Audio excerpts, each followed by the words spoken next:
Hello guys, and welcome to today's first look at the digital version of this week's drawing. And this week's drawing has been dedicated to and was requested by the Art Hutch over on Instagram.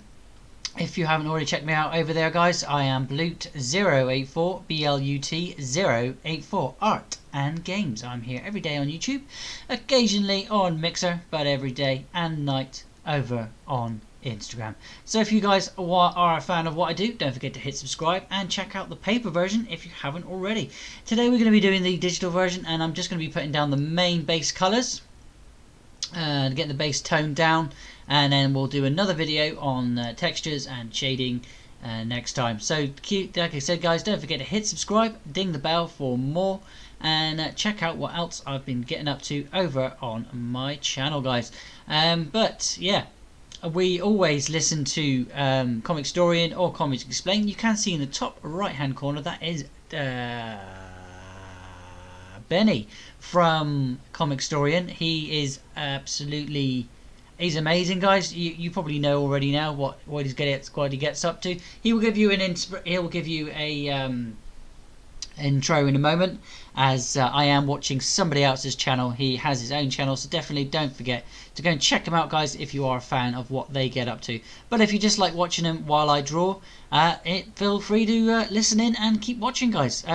These are the guys that I do listen to when I'm drawing, when I'm doing paper drawing, which you can see on the screen. But as you can see, I've already gone in with some details, and I've already put in like a basic outline of it. I'm not going to do the fur purely because I'm going to do that with textures. I might give that like a quick one over with a bit of colour. It's like a base shade. But yeah, that's what I'm going to be doing. I'm going to be doing all the bits all in different textures. Like I said, the fur here is going to be all sort of furred out. You can use all these lovely textures down here. I mean, it's texture tools which we used last time. So we got ones for fur here, if it'll come up. Yeah, we've got ones for fur there, and loads of other things. I mean, everything here is really usable. And again guys, it's completely free. I use this for everything, making my thumbnails, making little posters up, making anything to do with art really. Digital art, because it's completely free, and it's basically the same as Photoshop. You've got the same tools. They may not be the same standard, but they're pretty much good as professional guys. So like I said, if you want to know where I get it from, let me know in the comment section and I'll send you a link down below if I haven't already. So don't forget to check down below to see if there's a link there for you if you want it. Or if you want a link to Comic Storian, yeah, again I will let you know. I'll give them a go in a second. Let them go in. But yeah, if you are a fan guys, my name's Blut084, BLUT084, Art and Games. I'm here every single day on YouTube, occasionally on Mixer, but every day and night over on Instagram. As you all know, I've got to get my stereo going. My stereo once again has decided that he was going to be a pain in the arse and turn itself off because I've got really bad weather. So I've got to turn it back on and off again because the fuse has blown. So we'll turn that back on. Put my microphone there. We'll get this here. Oh, I've got a message from Paul Teresh. My friend. Right, like I said, this is Comic Storian. We're going to be listening to, and you can watch them while I draw. We're going to be putting down the base colours on this digital version today, guys. But if you are a fan of what I do, check out the other mutants in this series, as we're coming to the end of the Mutant Animals series. But if you have a request that you would like me to do, then let me know again in the comment section, or over on Instagram. You can private message me over there, and we can have a good old chat with what you want me to do and what you feel like you may need help in. But yeah, let me know guys, and we'll get that done. I'm going to get that playlist going, and I'll probably waffle on while I'm drawing, but keep watching and enjoy. different ways to experience them and understand more about your favorite characters. And this channel right here, Comic Storian, we like to go over a lot of pop culture, from movies to video games to comic books, allowing you to have a greater understanding of the pop culture that is currently taken over the mainstream media. So with the Aquaman movie coming out, we're going to be giving you a lot of Aquaman storylines. And recently, in Aquaman Rebirth, starting with issue 25, they started up a storyline basically called Underworld, right here. And in this storyline, Aquaman's going to go through one of the greatest journeys of his life. And it's going to conclude after about 15-something issues. So this is part 1. If you enjoy it, please consider subscribing. That will allow you to see our next videos when they come out, and you can follow this whole epic journey as we cover it for the entire weekend. Or just keep watching, guys, because we last it's left probably off an with outdated one now. He had seemingly been murdered by we Merc. can watch them I as say I go. seemingly, because things are not always as they seem.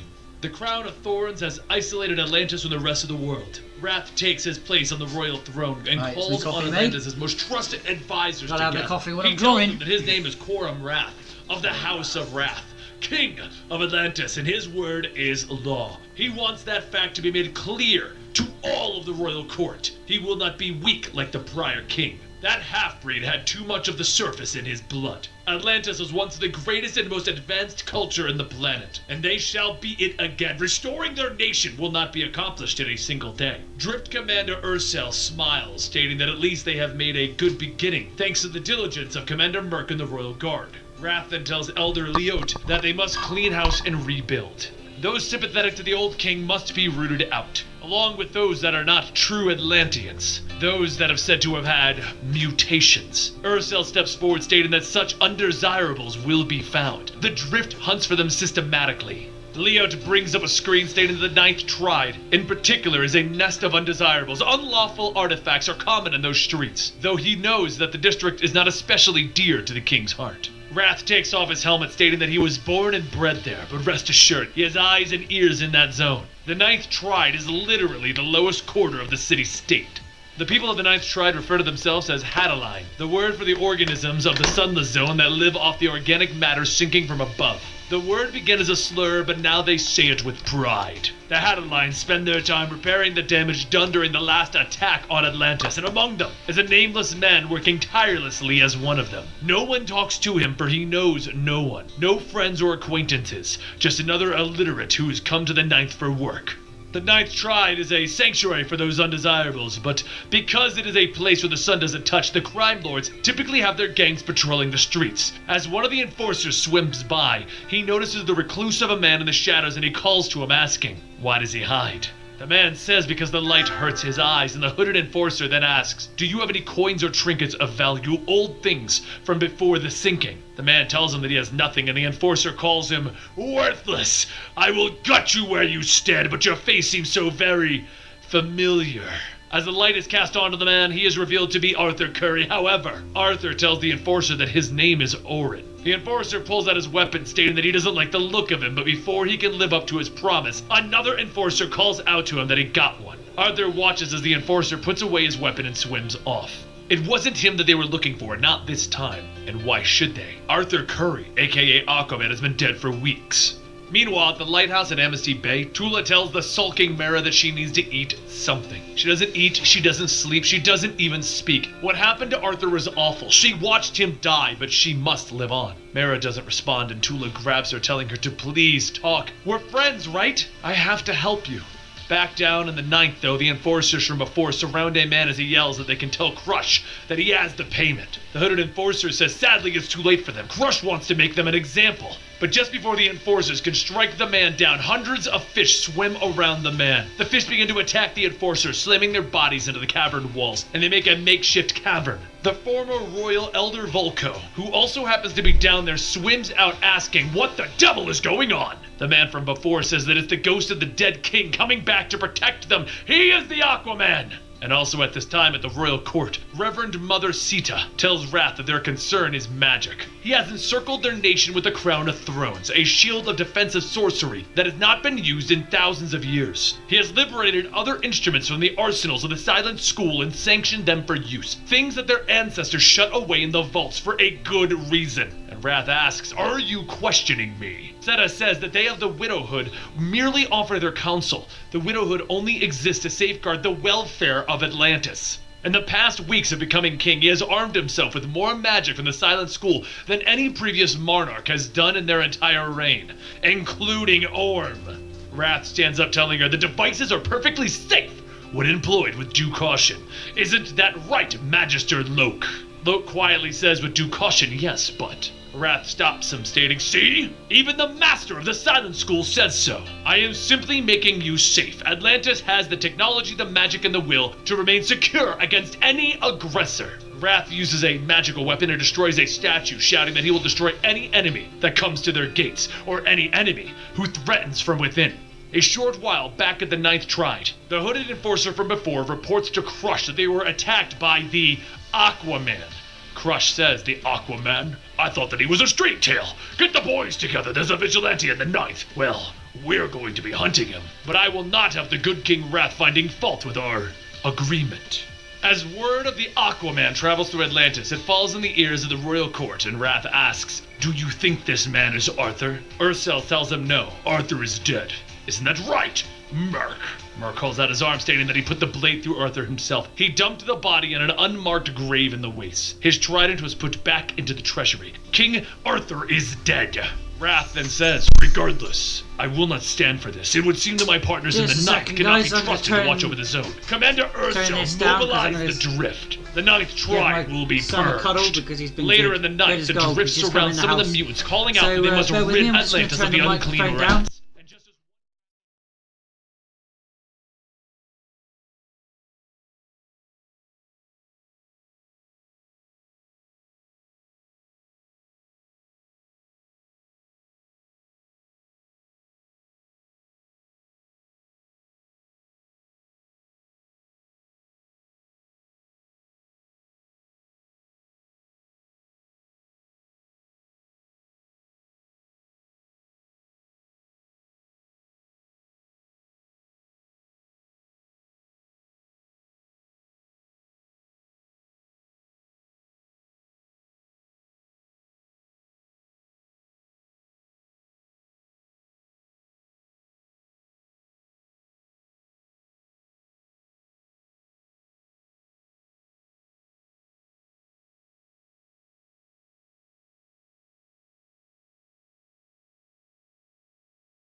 Okay, guys, I do apologise about that. I'm just going to make sure that this comes back up again, which it isn't. Maybe if I... Okay, give me a second. Yeah, I have to change the mic settings. I do apologise for that, guys.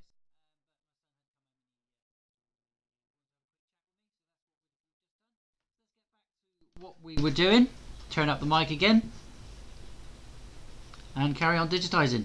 We can listen to the rest of that playlist that we were listening to, and we'll get on, guys. I'm just putting the basic colours down. I'm on the whale parts at the moment. Then I'll go moving to the pretty cats, and then we'll go to the duck. The soldier's wrist. The other soldiers talk amongst themselves, asking if they saw that. A mutation. The tainted bloods are forbidden within the kingdom. The woman stands in front of the other dwellers as those dwellers shout that this is their home. They have lived here for generations and they are just trying to survive. The soldier tells the man to shut up. The king says that if they are found, they must be put down. Sanction them all! Before the soldiers could do anything, though, the shadow of Arthur appears behind them. Arthur swims by, grabbing the men, knocking them into each other one by one. The white-haired woman watches, and as another soldier is ready to attack, she strikes, knocking him out. Arthur tells everyone to scatter. Drift reinforcements will be here soon. The white-haired woman stays, but as Arthur tries to tell her to go, she points at her throat. She motions to herself, then Arthur asks, "Do you want me to come with you?" The woman folds her arms and Arthur sighs. For God's sake! He grabs the woman by the arm and he swims off, stating that she will do exactly what he tells her. Can't you talk? What is your name? Back on the surface, Tula's phone rings, and as she picks it up, she begins to hear someone frantically trying to talk. She tells that person to calm down, and she holds the phone over to Mara so that she can hear. Volko shouts that, yes, it's that Volko, and I need to speak to Lady Mara. We're in the silent school, and we don't have much time before we're found. Listen to me. Arthur is up. But before he could finish, the line goes dead. Mara's eyes widen as she stands up, grabbing the crown, stating that he's alive. She will drag the whole kingdom to the surface if she has to. No one is getting between them ever again. Back in the ninth, Arthur and the white-haired woman fight their way through the waves of drift soldiers, but then the woman motions with her hands and covers her eyes. Arthur asks, "What? Cover my?" The woman frowns at him as if telling him to hurry, and Arthur sighs, "Fine. Okay." Just then the woman's body begins to glow, and with a bright flash, she stuns everyone. That was a bioluminescent flash. It would seem that this woman has talents of her own. The next wave of soldiers swim through in pursuit, but then everyone stops when they hear several loud booming sounds. One of the soldiers shouts to the others that the city is under attack, mobilized to outer defenses. The thunderous booming is coming from none other than Mara, as she attempts to break down the crown of thorns. Over in the royal court, Wrath watches Mara attacking, and he asks Loke if that's even possible for Mara to be able to break through guys, this thing. Loke tells him that the crown of thorns is the strongest and oldest enchantment kept by the silent school. Nothing on earth could break it. Wrath laughs, stating, "Let me watch with relish then," as she exhausts herself with this futile tantrum. However, the question that we should be asking is, why is she attacking now? Meanwhile, over in the penitentiary vault, Volko finds himself there once again. Kinda miss this place. What is that noise though? Merc shocks him, telling him to forget it. Answer his questions. Who was he trying to contact outside when they found him? Did he trigger Lady Mara's assault? Volko begins to breathe heavy as we see that he's being interrogated by Commander Merc. You're guilty of regicide and a traitor to the nation, Merc. You swore to protect King Arthur, but instead you stabbed him in the back like a coward for all of Atlantis to see. Go ahead and use those same arcane toys that the Silent School has given you to torture me, but I will say precisely nothing. Arthur and the woman wait until the coast is clear, and Arthur asks if there's somewhere that they can go. Can she talk? The woman points to Arthur as if asking, who is he? And Arthur says, I already told you once, my name is Orion, a nobody. Look, can you show me? But just then the woman swims off and Arthur asks, is that a yes? A short while later, she leads him to the dark part of the ninth and creates a pulsing glow with her hand. A voice then asks who goes there, and a slab of rock is pushed aside as a man leans out shouting, Dolphin! Arthur follows the woman inside asking, so your name is Dolphin? The man who opened up the way yells, do not bring outsiders in here, God's below, who are you pretending to be? Arthur tells him, no one. And the man says, like hell, look at what you're wearing. You're the one everyone's talking about, aren't you? The Aquaman. Well, Dolphin wouldn't have brought you here if she didn't trust you. What are you gonna do? Save the taint bloods from the horror of King Wrath? Arthur tells him it's gonna take more than the likes of me to save Atlantis. While Mara on the outside is continuing her assault on the crown of thorns, Volko yells from his cell asking, that's her, isn't it? She won't stop, you know. Are you even listening, guard? Seto walks into the cell, stating that the guard is indisposed at the moment. Volko says that he's honored to have the widowhood come to death row to gloat at his demise. She tells him that he was an elder. They didn't see eye to eye. He was always a meddler, a kingmaker, a king breaker, toying with the destiny of Atlantis for personal gains. Volko scoffs. Oh, I'm sure the widowhood would have surely been above all of that. Seta tells him, either way, Mara of Zebel will not break the crown of thorns. The widowhood currently finds itself in opposition with Coram Wrath's regime. We are now in need of a seasoned manipulator. As Seta walks away, Volko then asks, what are you trying to say? And Seta tells him, you will find that your cell door is unlocked. For now, an enemy of my enemy is my friend. Back at Dolphin's hideout, Arthur asks the mutants, so you're all undesirables? One of the men then says it's because they're poor, really. Another says it's because of their mutation. You don't sink a race of men into the sea and expect that not to change them. That's what the sea does. Bioadaptions have been going on for centuries. The other from before then says that Wrath doesn't like their kind. They aren't pure Atlanteans. Which is funny, the mutations have gotten worse since he became king. But just then, Dolphin looks back and everyone asks what is going on. Crush's mage, Cadaver, looks at everyone and creates a coral reef from his arm and strikes one of Dolphin's friends. Arthur then charges at Cadaver and hits him, thinking that this mage's specialty seems to be coral form manipulation. It's a craft that the Artisan Guild uses to grow structures, but this one's turned it into a lethal weapon. Dolphin then swims in, hitting him, but Cadaver creates more coral and punches her back. Arthur gut punches Cadaver, shouting for him to leave her alone. And while Arthur is close, Cadaver grabs him by the head and begins to shock him. But before Cadaver could kill him, Crush tells him to wait. They can't kill the Hotaline. If that's who they think it is, the good king will kneel before Crush. Before long, Arthur opens up his eyes and he sees Crush standing over him, and Crush tells him, hey there, talk to me for a bit. Arthur looks around the cave asking where are they, and Crush tells him that this is his lair down a nameless backstreet in the Ninth Tride. Welcome, Aquaman. Arthur says that he doesn't feel very welcomed, and Crush says that he wouldn't think so. He did brutalize some of his followers. Arthur then grabs onto the coral to try and break it, but it shocks him, and Crush tells him, yeah, don't do that. As Arthur lets go, he asks where's Dolphin, and Crush motions to the window, stating that she is safe for now. More useful alive. Arthur shouts, you're just some criminal. And Crush says, well, life's not fair sometimes. You gotta get to the top to survive down here. Arthur asks, is that so? I think you reign down here because Wrath allows it. The drift didn't touch you. How does that work? You keep the peace here and Wrath leaves you alone? Wrath wants mutants purged, but he wants you to do the dirty work? There's a word for that. It's called a collaborator. You do know that Wrath will come for you, right? Crush smiles, telling him, there's insurance for that. The old king isn't really dead. Well, that would cause some problems, wouldn't it? So let us establish who you really are. Arthur tells him that he won't talk, and Crush laughs. Oh, but you'll let the girl die, right? Arthur Curry of the House of Atlan better speak up. The girl, she isn't alone in there. Over in Atlantis, Merc leads the drift in search of Volko, but as the patrol passes by, Volko mutters to himself, what did Seta want me to do exactly? I'm being hunted. How am I supposed to get out of the palace? A hand reaches out and a female voice tells him that Seta expects him to use his wits. But as the hand touches Volko, he shouts, Neptune's balls, who are you? The woman tells him that her name is Undyne. Mother Seta sent her to watch his back, act as a go-between, assist him with general stuff. Volko asks, are you with the widowhood? You really don't look the part. And Undyne looks away, stating that she was disgraced. Volko asks, disgraced? That's my favorite kind of sister. And Undyne asks, was that an innuendo? I'm not going to like you, am I? As Volko goes to respond, she covers his mouth and two drift soldiers float by. Undyne then stabs one in the back and takes his gun, shooting the other. Volko shouts, you're on the widowhood! You just killed! And Undyne says, how do you think I got disgraced? Now let's get to work. We need to get into the treasury. Meanwhile, over at the Titan's Tower in Manhattan, Nightwing says that it's kind of unexpected. Mara tells him that she apologizes for visiting without warning, but she needs to speak with Garth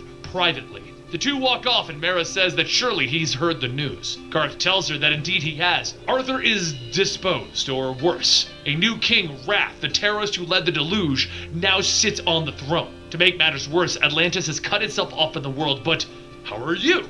Mara sighs, stating that she's coping, exiled all over again. She understands that the surface superheroes cannot attack, which is why she's come to him. Arthur lives, but she can't get to him. Atlantis is sealed inside of a magical barrier called the Crown of Thorns, an old dark secret of the Silent School. And Garth then says, why are you here? Mara says because he was a student of the Silent School once. He says that he renounced the craft of magic. What skills he possesses, he'll never use again. Please don't ask him to do this. She places her hand on his shoulder, telling him that he is the only person in the world who understands the workings of Atlantean magic. The only person that she can turn to. Please help her get through that barrier. Back down below in the Ninth Tride, Crush tells Arthur that he better hurry or the Gulfer will have a nice little snack. Arthur looks at Dolphin as she huddles back, but just before the Gulfer can bite down, killing Dolphin, it stops. Crush says, There it is, an admission without even uttering a word. Aqua telepathic control, a unique trait to Arthur Curry. Even though you were a worthless king, you have the power to at least protect us from just being here. Arthur shouts that he will show them power, and just then the golfer breaks free and attacks Crush's men. Arthur calls to Dolphin to follow, but Dolphin glares at him. He asks, "What? I had to save you. Yes, even if it did mean showing them the truth." But while the two escape, Crush yells to Cadaver to bring them back. Up ahead, Arthur punches through one of the guards and asks Dolphin if she can do that bioluminescent flash again. She shrugs her shoulders and Arthur says, "No? Do you need more time to recharge? Guess it's up to me then." Over at the Tower of Widowhood, one of the sisters tells Seta that a message came through from Agent Undyne. Volko is safe and they plan to penetrate the royal treasury. Volko claims that King Arthur is also still alive. Seta says that would suit perfectly, actually, Arthur versus Wrath. That would split Atlantis and lead to a civil war, no doubt. And when they've killed each other, the Widowhood can emerge to solve the city's wounds and save the people by appointing a new monarch. The Sisterhood asks, who would they appoint? Seta tells her, the only viable choice, Mara of Zebel, will become the ruler of Atlantis. And there you have it, part 1 of Aquaman Underworld. Now, we're bringing you part 2 very, very soon. Following that, try and remember this off the top of my head, will be Down with the Crown. Following that will be Mara's side story. Following that will be Kingslayer. All of this is going to happen over the next week, so if you enjoy Aquaman, you've always wanted to see how cool he can be, consider subscribing to our channel, giving this video a like, and letting me know in the comments down below what you think of this version of Aquaman. Because this storyline is epic, and I loved that goddamn movie, so I hope you do as well. Don't forget, you can find more of us over at twitch.tv/EligibleMonster, where every Sunday, Monday, and Thursday, we film various podcasts for your enjoyment. And those podcasts then get uploaded to our Patreon, patreon.com/comicstorian, where for only $1 you get access to all of them. Thank you so much for enjoying this video, and I'll see you next time right here.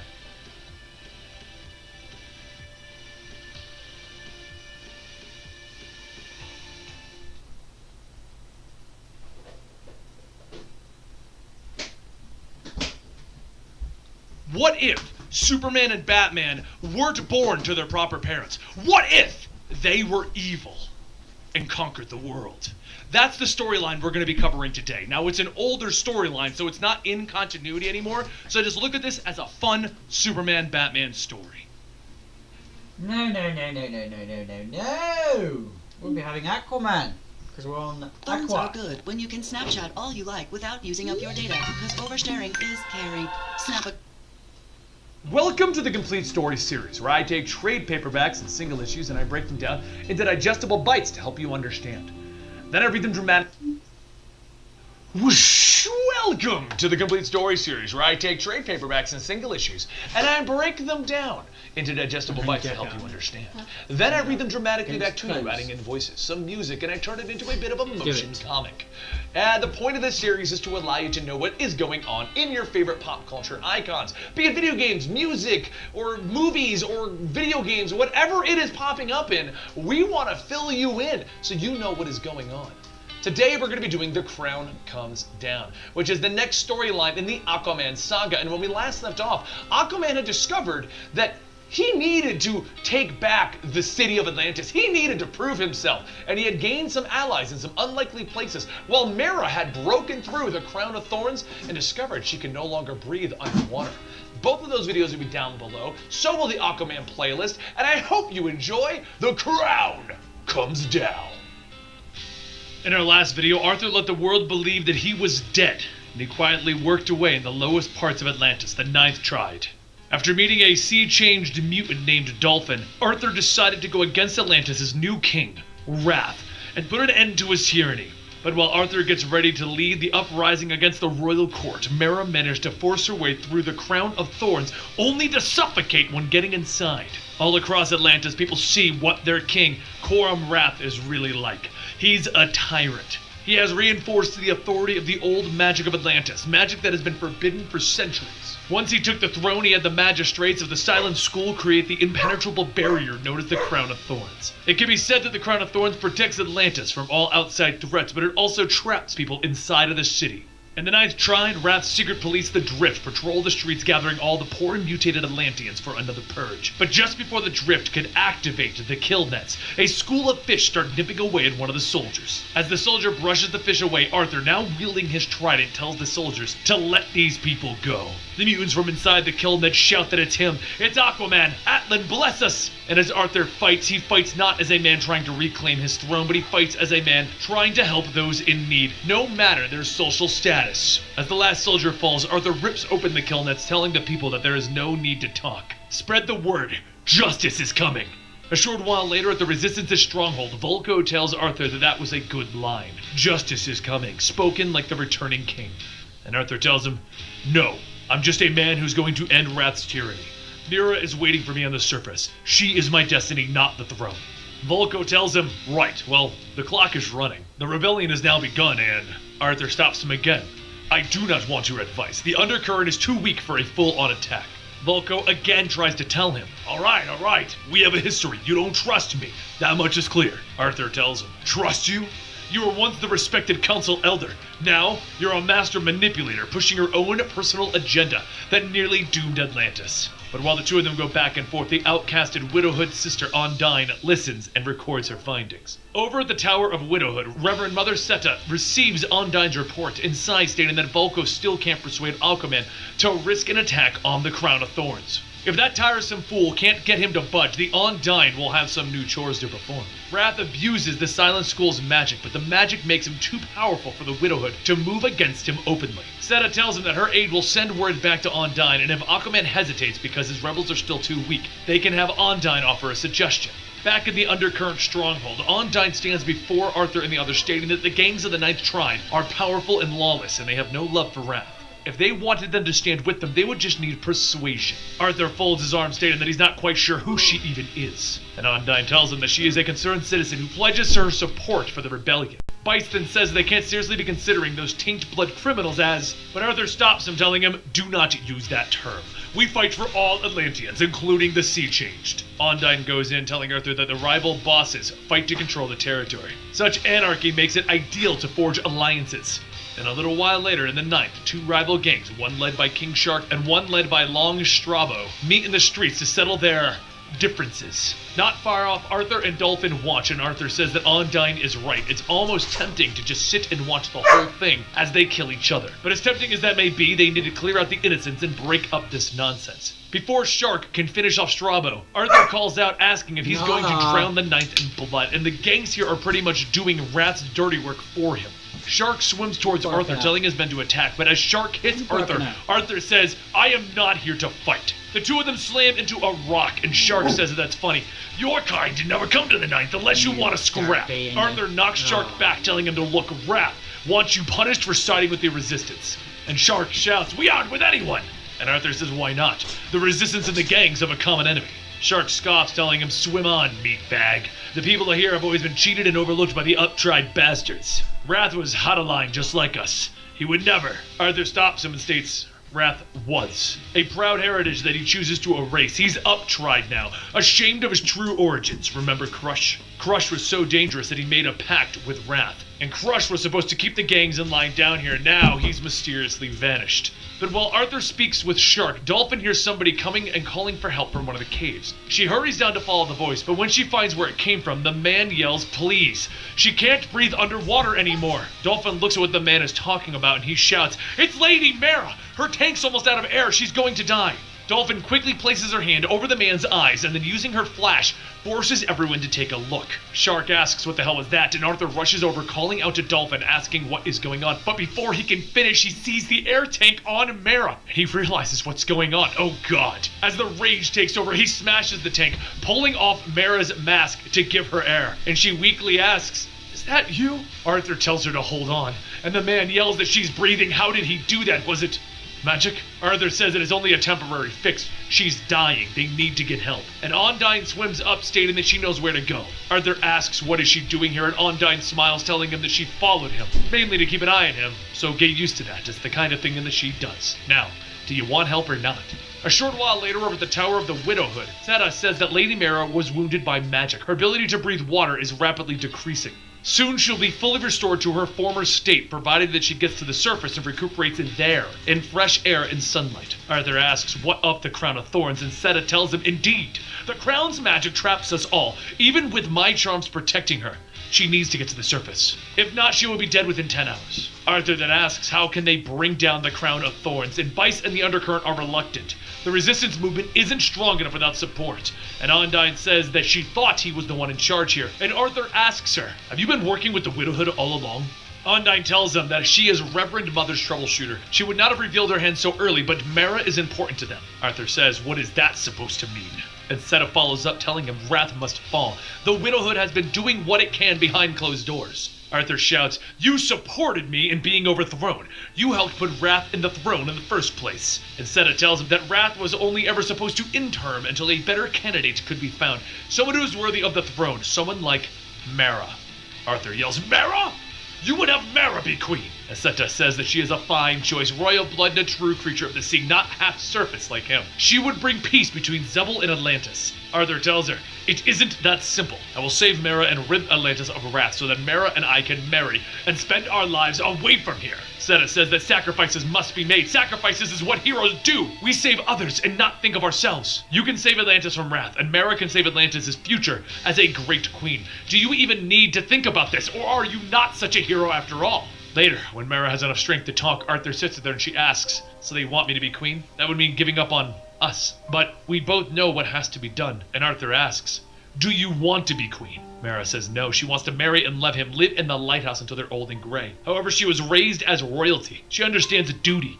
It always comes first for people like them. The two of them, they will never live normal lives, even if they tried. While she thought he was dead, grief consumed her. And when she discovered that he was alive, she shook the ocean floor itself to try and reach him. Since the day that they met, she has seen what a hero means. And in the last few months, she even served with the Justice League. They were put on this earth to serve the highest purpose. Their loves and desires must always come second to those ideals. No one wants to be king or queen, except for people like Quorum Wrath, which proves that ambition should be an instant disqualification. You never took the crown because you wanted to, you knew you had to. I don't want to be queen, but I'm terrified that I may have to be. Arthur tells her to forget all of that. He believes in their future. A future that may end if they don't get her to the surface soon. He must face Wrath even if he's alone.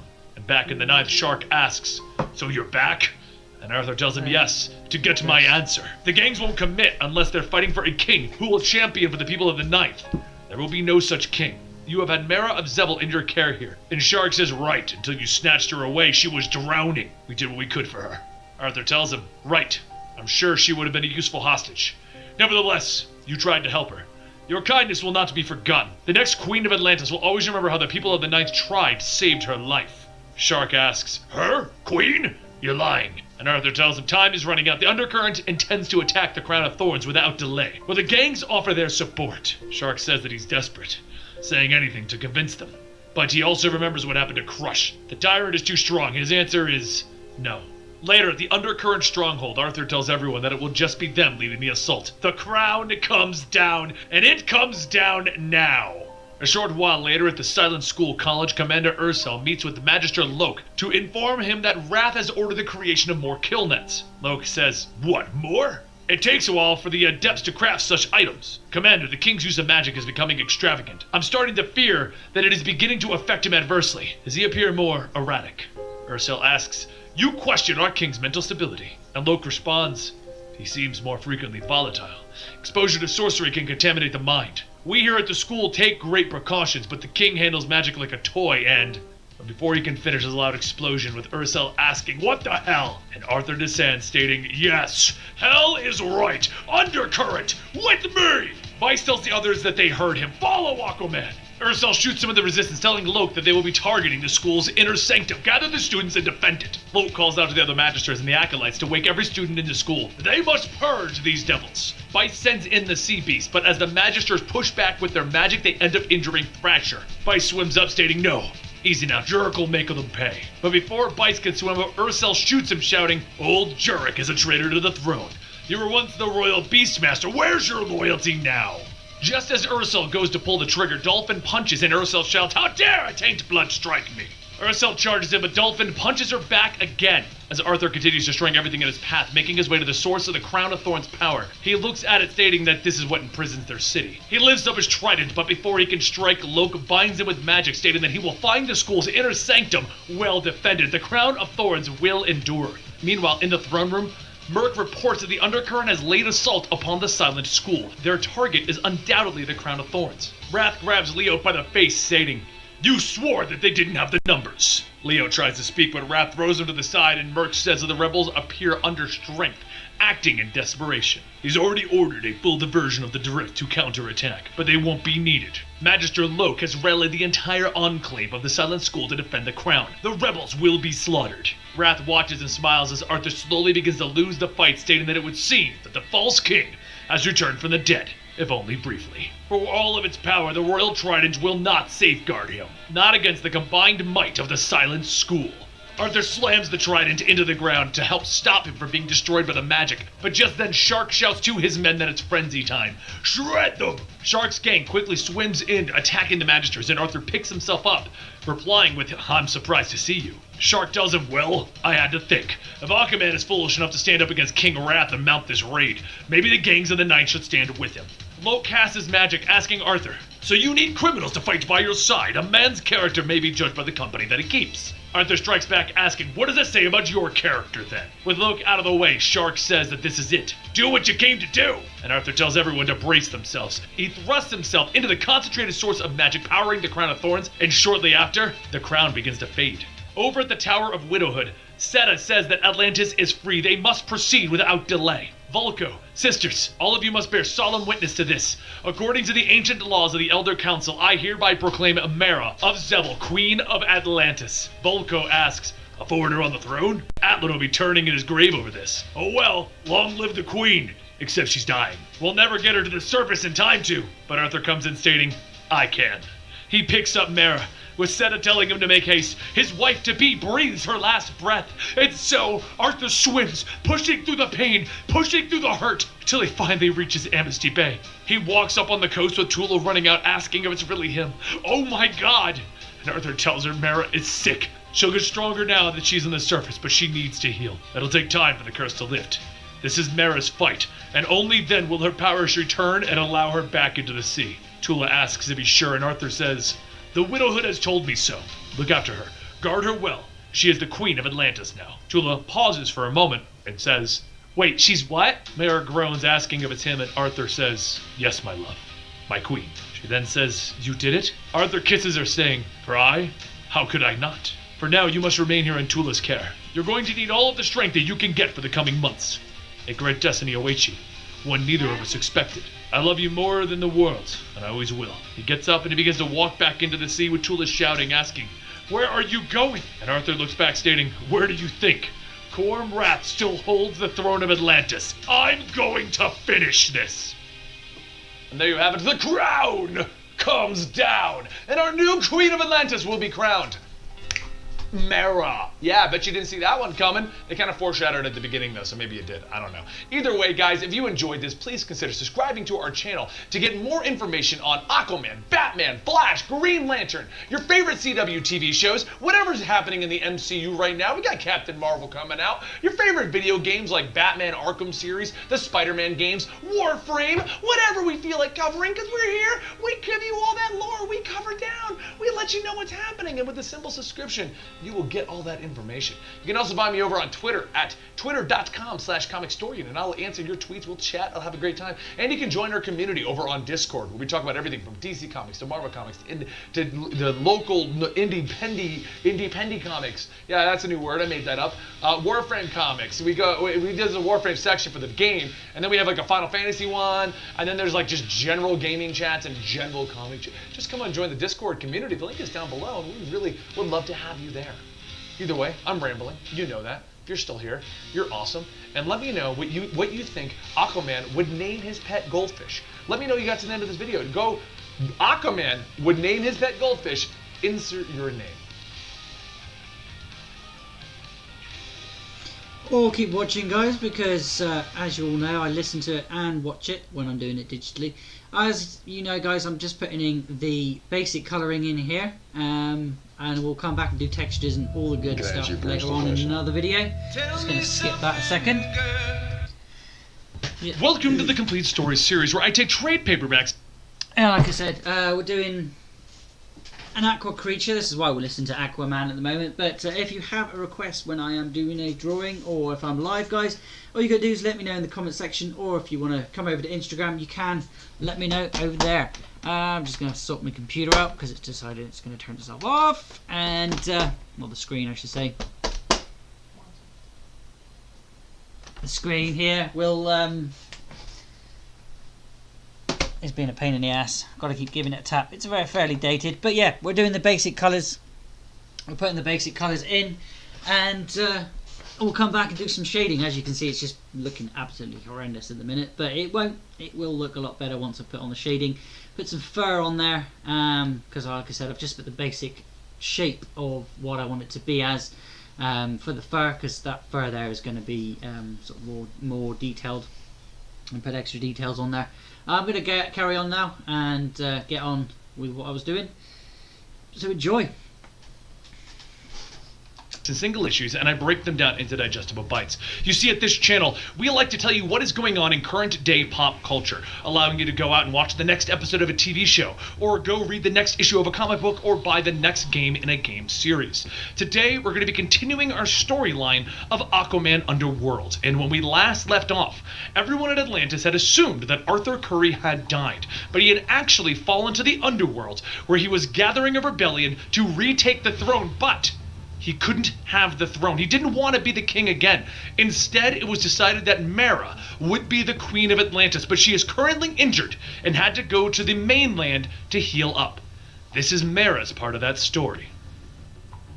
It was another night in Louisiana as Orm sits with the young boy Tommy, telling him the stories of a world where he used to live. Tonight's story was Atlan, and how he hurled the giant kraken sword back into the maelstrom it spawned from to save the people of Atlantis. However, something different happened this night when Orm put Tommy to bed. Tommy said goodnight to Dad. Orm smiled as he went back down the stairs, telling Aaron, Tommy's mother, what he said. As Orm kisses Aaron on the cheeks, he says that it's so great to hear, and then he begins to help her with the dishes. This was not the life Orm thought that he would have, living on land, staying with the dry mouths. He first met Aaron when he was on his way back to the ocean. He saved their lives and stayed to protect them, but it was only supposed to be temporary. Even though the call of the sea never fades, this time it's not as loud as it used to be. While Orm helps Aaron clean up, he overhears the news of the attack in Amnesty Bay. The report says that the target of this attack was apparently Mara, the so-called mermaid wife of Arthur Curry, the Aquaman. Rumors suggest that there is political strife and perhaps a civil war underway in Atlantis, with concerns that the trouble may spread onto U.S. soil. As the report goes on, Orm clenches his glass, breaking it in his hand. Aaron runs over asking if everything's okay. Sometimes she forgets how superhuman he really is. Was it something on the news that upset him? And Orm says no, it just took him by surprise. She tells him that the news mentioned trouble in Atlantis. Is he not tempted to go back, to go and get involved? But he tells her not to fret. His life is here with Tommy and her. But 6 hours earlier, Mara was facing off against this attacker, the Eel. It wasn't long ago that Mara returned to the surface to recover from an injury that she sustained while attempting to free Arthur from the magic imprisoning the people of Atlantis. The magical barrier was taken down, and Mara was able to return to the surface, but the magic affecting her had drained her powers, so much so that she couldn't even breathe underwater. At her peak, a fight with the eel would have been over in seconds, but with her powers in a state of healing, even the eel is proving to be a struggle. The eel smacks Mara down, asking if that's the best she's got. He's heard that she was supposed to be tough, like Justice League tough. She tries to get back up, but the eel picks her up, throwing her into the water, telling her that this is the easiest money that he has ever made. She begins to swim back up to the surface, but before she can reach it, Eel dives in, holding her underwater, choking her, squeezing out every last bit of air that she has, and everything begins to go black. The water is supposed to be her home. She should feel alive here. It is the place where she spent her life growing up to kill Arthur. But that's when she realized that he was the one man that she truly loved. Her father, the king of Zevel, raised her to be an assassin under the watchful eye of warlord Nereus and the master of arms Liron. Liron would train her day in and day out, faulting her for relying too heavily on her powers. He would overpower her, telling her how weak she was for having to even use her powers. He taught her all the skills of war, the blade, the fist. She should be able to win without without powers. As Mera opens up her eyes, she sees that she is still underwater, and Liron's lessons have served their purpose. She easily deflects Eel's oncoming attack, throwing him onto the pier's support, bringing down the dock. Tula, the woman who was supposed to be keeping Mera in bed, runs out shouting, "Holy crap, you shouldn't be fighting!" Mera lifts Eel out of the water, telling her that she isn't the one who started it. Later, in the lighthouse, Superman and Wonder Woman say that they have Eel secured, but who would plan an attack like that? Mera sighs, stating that she would imagine Eel was hired by her enemies in Atlantis. Quorum Wrath won't openly attack her on land, but instead hire a surface agent, and that would be how he would murder the Queen of Atlantis. Superman and Wonder Woman ask her, "Queen?" And Mera tells them yes. To her surprise, she has been declared Queen in exile. Once that monster Wrath is overthrown, she is to be the next ruler of Atlantis. Wrath seized power by exploiting the people's dissatisfaction with Arthur's split loyalty for both Atlantis and the surface world. Arthur is currently in lead of a revolt now, but he refuses to take back the throne once Wrath is gone. What's worse is there's no way that they could involve the surface heroes in this. Atlantis is fighting a civil war to figure out its own identity. So until that's resolved, her mission is to keep the world calm while the events play out underneath guys, so the next Tula couple of days whispers we may that have some they've got to snow. tell them. So Mera sits back We're down in and Tula Cornwall, explains that Mera it isn't going doesn't down snow there very because she here was very hurt often.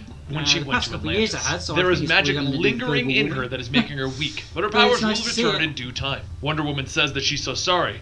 What will she do while in exile? And Mera says that she didn't want to become queen, and she doesn't plan on staying queen longer than she has to. The elders will eventually find a more suitable replacement, but until then, she needs to keep the surface at bay until the crisis at Atlantis is resolved. And while Mera meets with the Secretary of State for the US, the life of Orm starts to become harder to bear.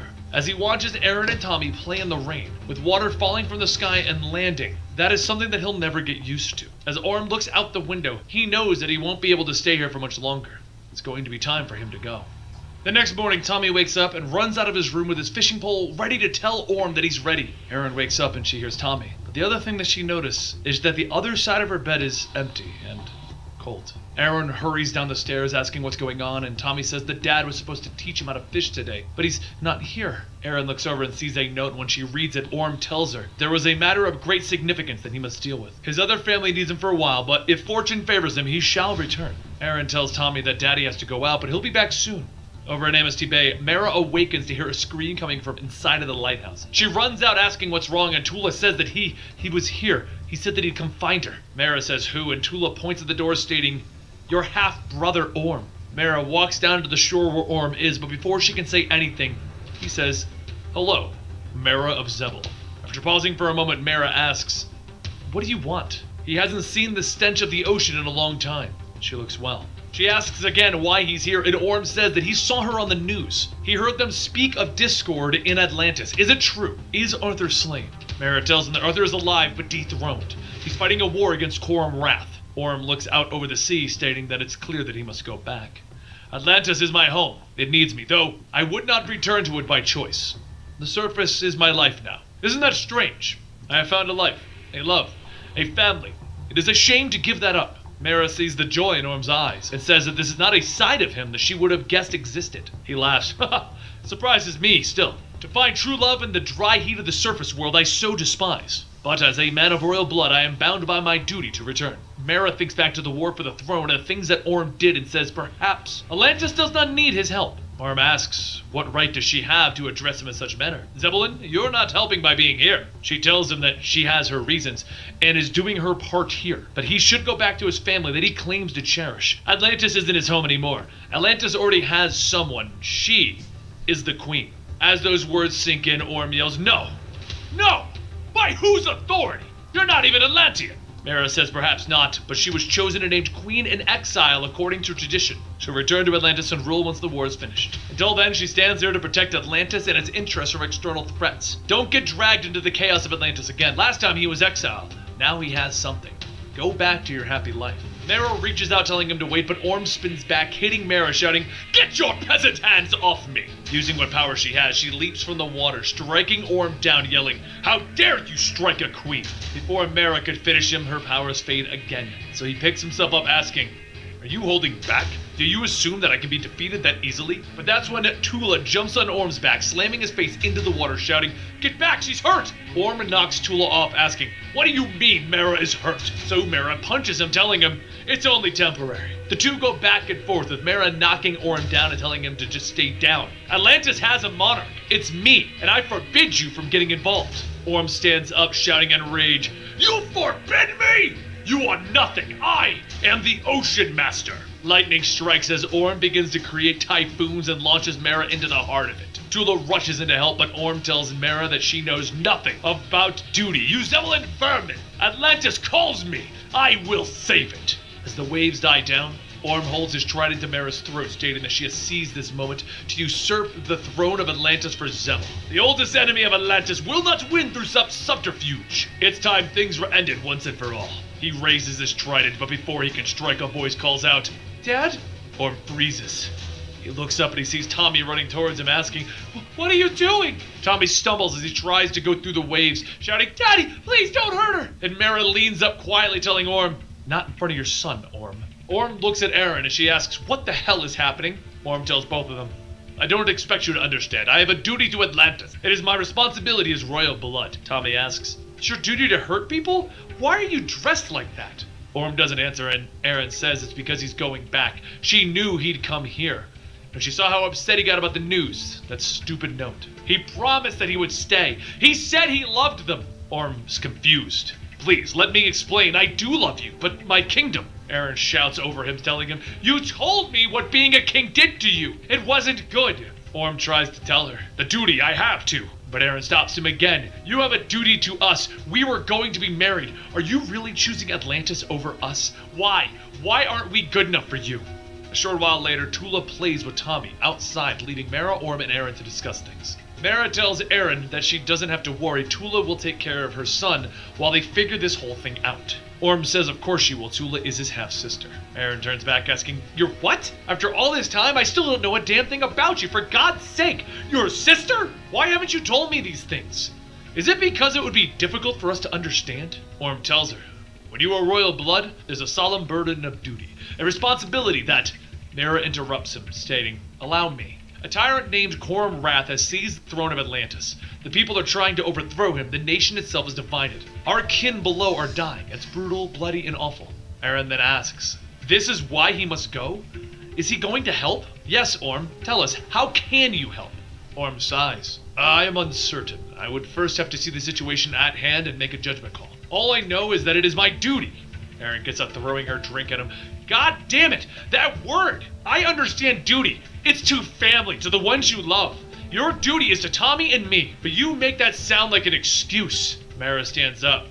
"This is different. Duty is ingrained into someone of royal lineage. It was bred into them from birth. They're indoctrinated with the concept of a higher purpose. When I was raised, I had a tutor. He instructed me in their people's traditions and made me study the old texts and ancient lore day after day, all to prepare me, as the Princess of Zebel, to place the throne above all other concerns. When the warlord Nereus, on orders from my father the king, sent me to kill the king of our oldest enemies, I did not hesitate." Eren asks, "What happened after that?" Mara smiles. "I couldn't do it. I found the enemy king and he was not the monster that I expected. I fell in love with him. Our bond overcame all notions of duty. She is not at Arthur's side because she can't be. She was wounded, her powers are slowly returning, but they're still unpredictable." Eren then says, she understands Mara's reasoning, but what about Orm's? He doesn't live in the ocean anymore. Orm tells her that if the Civil War spreads, it will trigger a global conflict. It could affect the whole world, it could affect you. She says that she's starting to understand, but if it's that important, why were they fighting? Shouldn't they be working together? Mara laughs out loud, and Eren says, "Well, why not? It's important to both of you. You could work together for the common good, for duty, as Orm puts it." Eren then says that they should at least talk it out. "When Atlantis is safe, you can come back to me." Mara and Orm look at each other, and Mara says, "Two of us have history." Tells them to consider it. "Talk to each other, please." She's gonna go check on Tommy. A short while later, along the coast, Orm asks Tula if she believes that Mara and him can work together. Is it even possible? Tula says that she's not sure. Mara right now is trying to avoid global involvement. Orm tells her that that is a feasible course. A more direct approach is needed. But to weigh in on Arthur's side, they need an army. Not an army from the surface, but there is one ally that she can call upon. Tula thinks about it for a second and then yells, "Mara is not going to like that." A A short while later, Tula asks Mera if she's sure about this, and she says, yes, they must go to Zebel. Mera and Tula watch as Orm says his goodbyes with the promise of soon returning, and with that, they dive into the waters. Mera leads Orm to the ancient barrier that protects Zebel, the shuttered kingdom of exiles. As soon as they pass, Orm sees the guards swimming towards them, stating, ah, they welcome us. And one of the guards shouts, invaders, get them both! Mera then begins to use her powers, telling Orm to remember subdue them. Orm bashes one, stating, they raised a hand to me, an example must be made. He raises his trident, but Mera swims over, telling him, no, these guards are just doing their duty, they must. But just then, the both of them are hit with an equally powerful blast from behind, down on the sea floor. Mera says that she warned him. They mustn't ignore their customs or provoke them. I'm pretty sure that we're past that, Lady Mera. All of the Zebel forces begin to surround them, and Liron says, well, King Nereus, look what the tide has washed in. Nereus tells him, indeed, my arch enemy, Orm Marius, and my traitor wife, Mera. There you have it. We have Orm the Ocean Master and Mera going to Zebel to find more people to help with the rebellion. It's going to be epic. And if you subscribe to our channel, you'll get the next part of this storyline next week. And then we're going to be concluding the whole storyline when Mera and Arthur team up once again. I hope you guys enjoyed it. Let me know in the comments down below what you thought about the Aquaman movie. For me, I really did enjoy it. I thought some of the dialogue was a little funny and the Pitbull song was, well, just why. But overall, I did enjoy that movie. Don't forget, you can also find us over on patreon.com/comicstorian, where we continually bring you extra content to basically, you help us by giving us $1 a month. We give you a ton of extra content. It's a nice give and take situation, and I do appreciate everyone who goes over there. I'll see you next time right here at Comic Storian.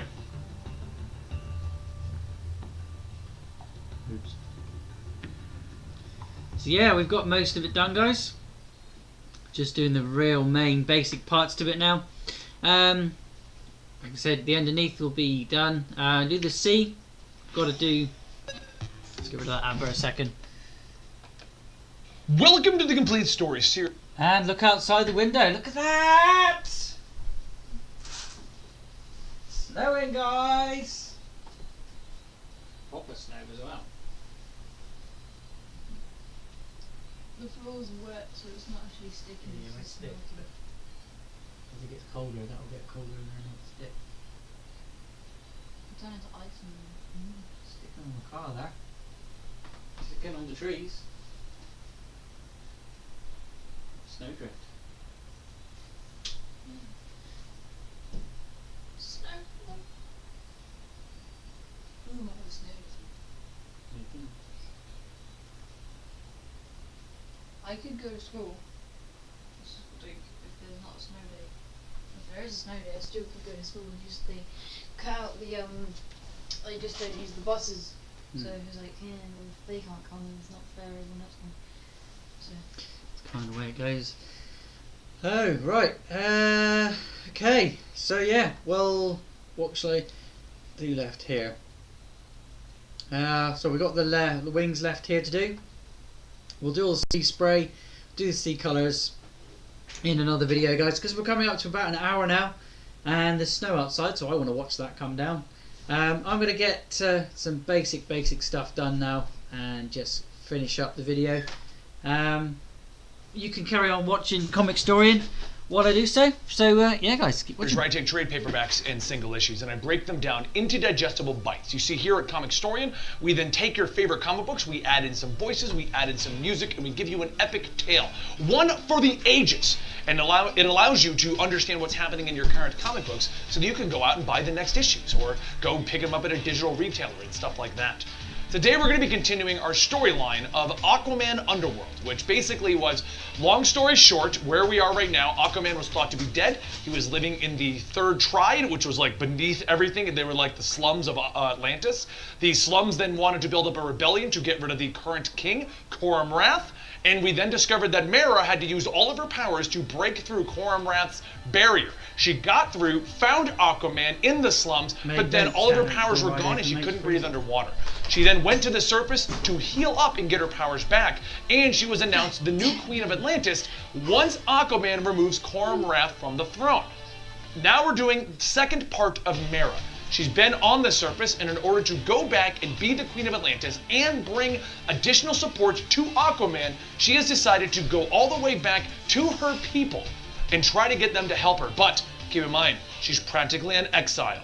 There. Recap done. Enjoy the story, and the playlist of the rest of those will be down below.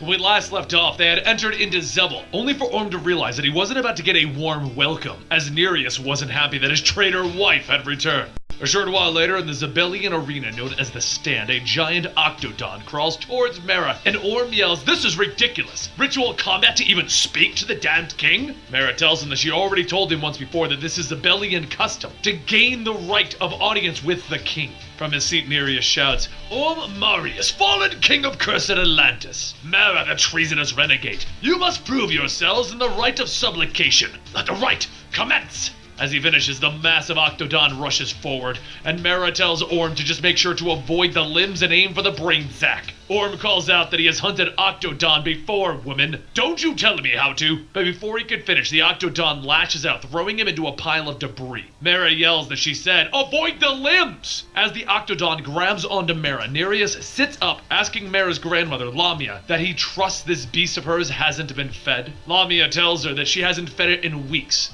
And Laron laughs, stating, "My money is still on, Lady Mara."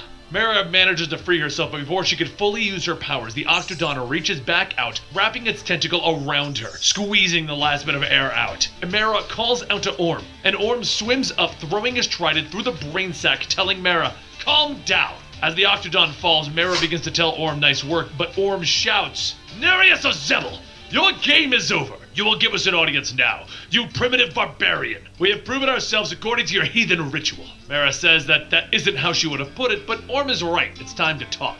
So a short while later in the Zebel throne room, that many would have considered more of a war room for a war chief, Nereus says that he knows of the civil war in Atlantis. Kormrath took the throne, and now there is dissent at his rule.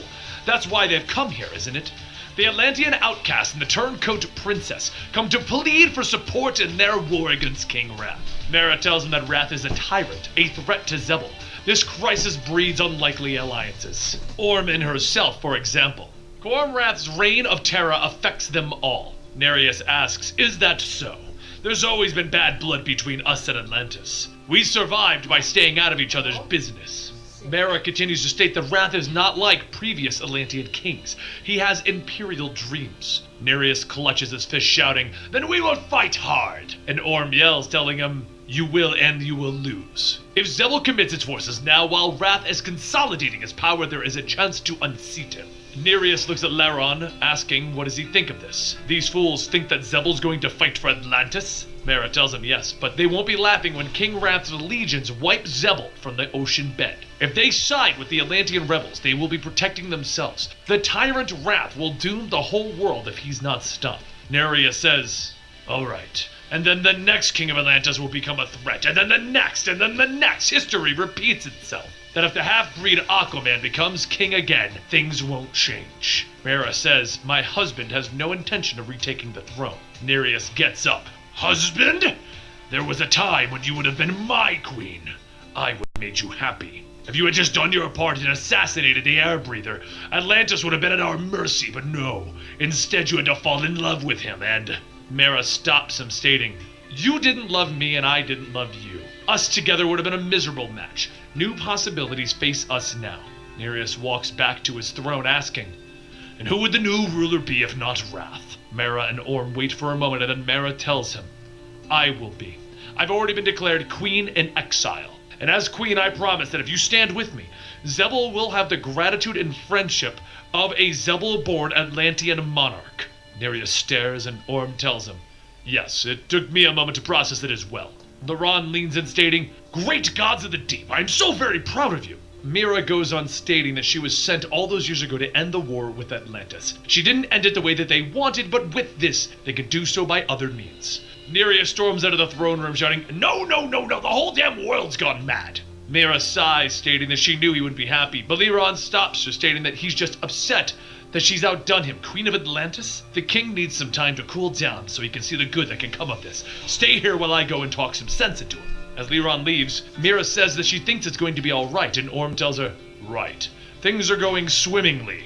A short while later, the sound of metal hitting metal can be heard as the forces of Zebel train while Nereus and Orm watch. Orm says, You must see the sense in all of this. A chance like this only comes once in 1,000 years. We have a chance to protect and secure Zebel and form a solid alliance with the future ruler of Atlantis. Nereus asks, siding with rebels, what if Wrath wins? Zebel would assuredly be targeted next. Orm tells him, no, the rebels will win. But if Wrath prevails, it will be the rest of the world that gets burned down, not just Zebel. One of the soldiers strikes another, and then he looks up at Nereus, and Nereus gives him the thumbs down. The soldier stabs the man in the chest, and Nereus asks, do you miss it? Do you miss how the power feels? And Orm silently watches the soldiers continue to train. Later that night at Nereus' throne room, a shadowy person says that this is a chance to make gains. It could secure the future of Zebel forever, the removal of Wrath, and neutering of Atlantis, all in one go. Nereus tells that person that Mara will resist. The person asks, why does he care? Nereus says that they need an unbreakable bond of blood. He's already under Orm's skin. Are you prepared to deal with Mira? Lamia walks out stating, of course, my lord king.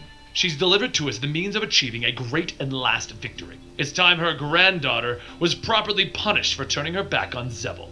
The next morning, Nereus sits for breakfast when he sees Orm walk in and he asks, won't you sit with me for a meal? Orm tells him that he has his appreciation, but has he given thought to their proposal? Nereus takes a bite of his food stating, ha, straight to the point, huh? There's still a king in you somewhere. We need more men like you. You understand the complexities of the throne.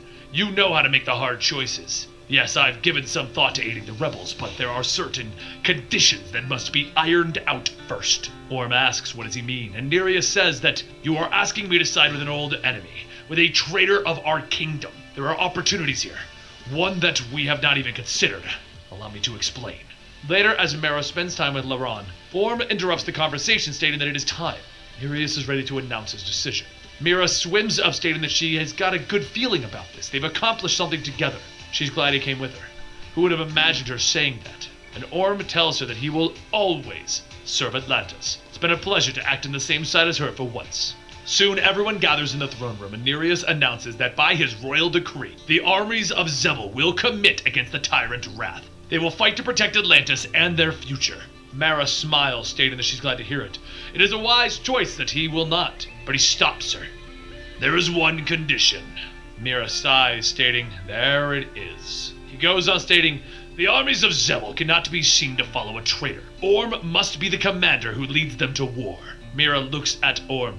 Did you know about this? And Orm tells her, I suspected that he would have specific demands. She thinks about it, knowing that Nereus is trying to save face, and says, very well. Orm can have field command in the fight to secure my throne. Lamia tells her, you misunderstand. Zebel will commit, provided that it is to restore Orm as the king of Atlantis. Mara tells them that they know that that's not possible. I am queen now. Nereus stands up from his throne asking, do you not accept these terms, even as the fate of your beloved Atlantis hangs in the balance? In the back of her mind, she thinks that maybe this could be good. She never asked to be queen. She could be free. Her and Arthur could be free from the power, the rule, and the duty. But for all that has changed, Orm still remains too dangerous to wear the crown.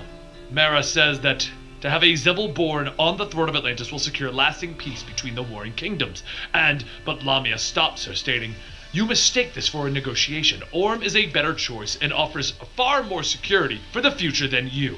Mara pauses for a moment and then turns to Orm. You struck the deal with them. Was this about the throne all along? Orm tells her, I was only thinking of Atlantis. It's the only way to bring Zebel into the fight on our side. And Mara asks him, what of Aaron? What of Tommy? The life that he loved. They're waiting for him to return. Is he just going to forget them? Orm says that he will never forget them. But this is more important than them, or me, and it is my duty. Mara begins to shout to Nereus that he knows full well that Orm is a dangerous man. How could he possibly offer them a more certain future as king? Nereus tells her, through blood, of course. Lamia smiles, stating that if the king of Atlantis is tied to the king of Zebel through a direct blood link, then peace is guaranteed. A bond between the families. Mara looks back at Orm, stating, he didn't. Nereus goes on, stating, Orm is here to be my brother king, and my brother-in-law. Just then, two guards walk in holding Tula, and she shouts, asking, what the hell is going on? Mara yells at Orm, asking, you're gonna marry off your sister by force? You're so desperate for power that you would sacrifice Tula for it? Your own sister! She lunges forward, punching Orm, but Orm gets ready to attack, with Nereus slamming his sword down, stating, that will be enough. Tradition forbids violence in the throne room. Mara, step away from the Atlantean king in exile. Mara shouts that Orm will not treat Tula like a pawn. Zebel will not get to decide who the next ruler of Atlantis is. Nereus tells her that she is a traitor with no position to argue. Guards control her. She may be a fine warrior, but she cannot take all of Zebel and win. She gets ready to say something back, but holds her tongue, stating that he is right. She can't. But she can fight for the throne, and as per Zebelian tradition, she demands trial by combat. Nereus tells her that that is absurd, but Lamia whispers to him that it is law. They cannot deny it. So Nereus then says, very well, by my royal decree, let combat decide. Tula yells to Mara that she can't. She's not strong enough yet. And Mara looks at Orm and tells him, I challenge you for the throne of Atlantis in single combat. Do you accept? Orm hesitates for a second and then tells her, yes, I accept. Later at the Strand Arena, the final preparations for Mara's fight begins. And Liron asks, are you ready? Do you want my lance? She tells him no, and Liron yells, but he will have a damn weapon. She says yes. He is the Ocean Master. His trident channels the wrath of storms. A lance isn't going to help. As the iron bars begin to rise, Liron says, just make sure that you win, and make it a good finish. Give them a show. She walks out telling him that there is no if. She stands before Orm, and the crowds begin to surround and chant, Orm! Orm! Orm! Once the crowds die down, Nereus stands and tells the people, hear the call of your king. We've assembled according to the tradition to witness the ritual trial by combat. The combatants will fight for the throne of our great rival nation, Atlantis. Let this, my will, be enacted. Orm Marius, of the royal Atlantean blood, his challenger, Mara, daughter of Zebel, to the victor, the crown, to the loser, death. The crowds cheer, and Mara tells Orm that it is not too late, he can back out. This doesn't have to happen. And he yells that it must. It is my destiny, and only you stand in my way. I am honor bound to protect Atlantis. Mara asks what of his sister's life. He's also forgetting the love and the family that he left up above. How is he protecting them? He grips his trident, and he says nothing from the surface matters. Not when Atlantis needs me.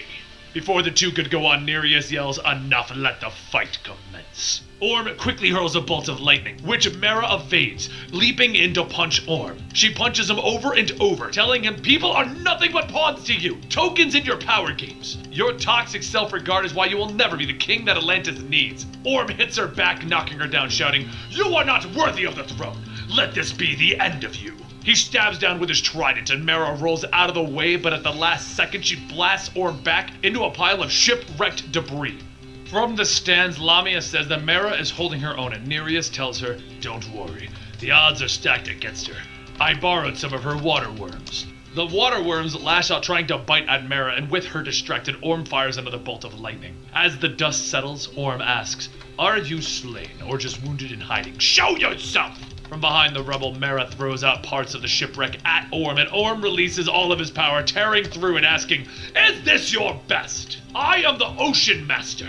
I will bury you where you stand. All of the metal begins to come down on Mara, and it's at this moment that she realizes something. She isn't strong enough. But that ends now. For far too long, she has borne the burdens of others. She never wanted any of this. Her training in Zebel taught her to be strong. Her life on the surface is a testament to that. It was never about wanting anything. It was about being something. Not a pawn, but instead a queen. She rips through the debris, using her power to control the water that is filling Orm's lungs. She tells him that he may command the ocean and the storm, but she commands the water itself, and she can stop the water from moving in his body. She has control over his very life. She can stop his breathing and trigger a stroke. Orm struggles to breathe, reaching for his trident, but before he can grab it, Mara summons it to her side. She holds the trident to Orm's throat, telling him, kneel before your queen. The crowds all cheer for Mara, and the guards quickly move in to capture Orm. He says, wait, I'm the Ocean Master. If she will not kill me, allow me to return to the surface with Aaron and Tommy. Mara asks, now you remember their names? You gave up that life when you challenged me for the throne, and you will now remain a prisoner of Atlantis. A man only gets so many second chances, Orm. She swims back to Nereus with Orm's trident in hand, telling him that she demands that he abide by the terms of this ritual. Recognize her authority and release Tula. Nereus raises his hand, telling the guards to free Tula, and Mara goes on asking, and the rest? Nereus tells her, I refuse to acknowledge the validness of this farce. And Mara says that he will prepare the war host. As Nereus begins to say no, Liron whispers to him that it is tradition and he must abide. The people will turn on him if he Okie dokie, picky pokey, guys. We are now done. We are done on the basic colours and the first part of the digital part of the week. So I'm going to say thank you very much for watching, guys. My name is Balut084. BLUT084 Art and Games. Don't forget to hit subscribe, ding the bell, so you know when the next part of the digital part of this week, as Monday we always sketch, Tuesday we always ink that picture, then on a Wednesday we take a picture of what we inked and we send it to the computer just before we get into the colouring part of the paper version. We've coloured the paper version in, and so we've got now to the digital part. We're going to be continuing on with the digital part and adding all the textures, adding all the effects, and loads of other good stuff next time, guys. So don't forget to hit that bell and subscribe, guys. So thank you very much for watching, and I will see you next time in this week last of the Mutant Animal series. Check out all the other mutant animals this month, and don't forget to keep tuning in for next month's theme. If you have a desired video that you would like me to create, then all you got to do, guys, is let me know in the comment section down below, or hit the links that will appear. Thanks for watching, guys, and bye for now.